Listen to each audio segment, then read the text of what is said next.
Salam alaikum jamana, musulmina jamana, musulmate jamana. Yeah. Fala yirem baba. Ada ka gwani kusangi da kirma. Mo kun da Allah ra tema umaru ya. Ana wonyo mona parwa gare ban kama. Amona biya. Baba jarwe jare, baba jarwe jare.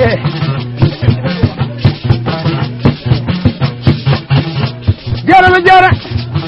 Mbada ge matto. Abigera lo. Zare yang we. Yalanga dala morwa yang we. Ma we be don't know nyine mo da do taram. Umaru awo aworo we. Nyantawo otaba ma yirojo la sambila ndawa msoroma awa we gwandi azuwe ka we nyantawo de mini weti finu mwana nkaza de bakana wowe ka we nyantawo sengin mile wana bo motola mo be man tonne umela umaro wae jarebe nyoda ona jarebe jaraye nyoda ona Draga dayo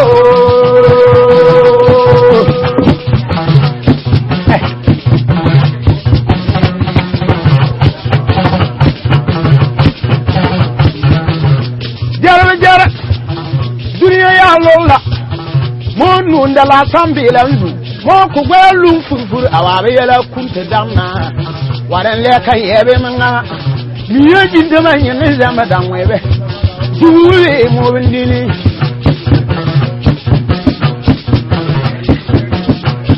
Biriga tobare ni 2000 kan bonne awakawa manga tona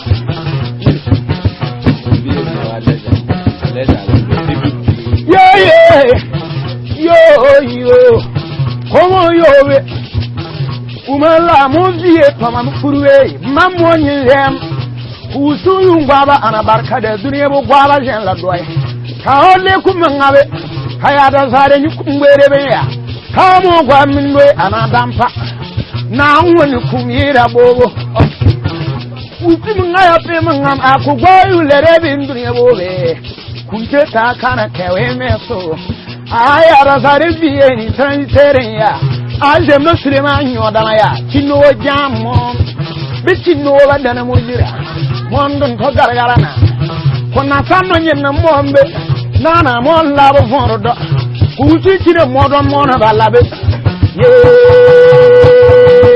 biye tawayo sare de ni tawayo abiye tawayo nyati bindu taya na tawayo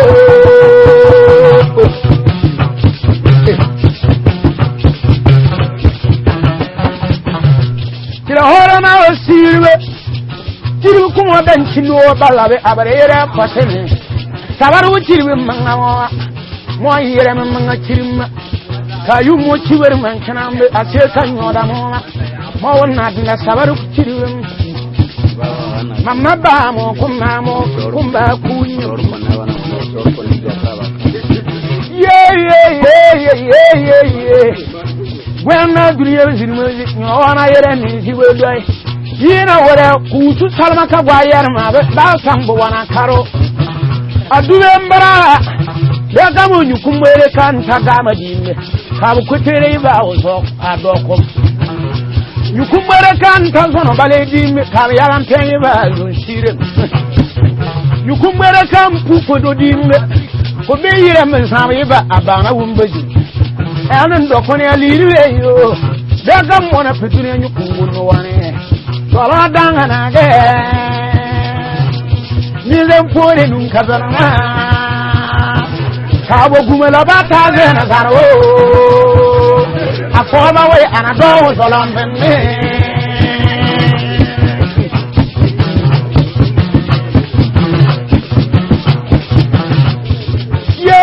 ya da na ayuni ligin no muti ampari anwazara barma nyukumbere ke hora na wanye ne wolo ise ka bana wakore kiriwe taka mola la kadan wa do vela luyo Idoki adane, kaba burbotin ki adane, moye yoma. Ojin lebu mo bindini. Ah.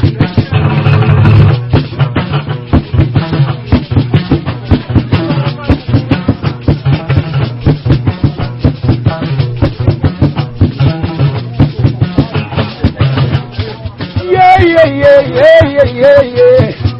Mbala wene mbala. Mbala. Dunia nyo bogoro gondara. Koda komola lo kumeruya. La tambila ka mama bakanyem tamangabe ngalong lorong walang.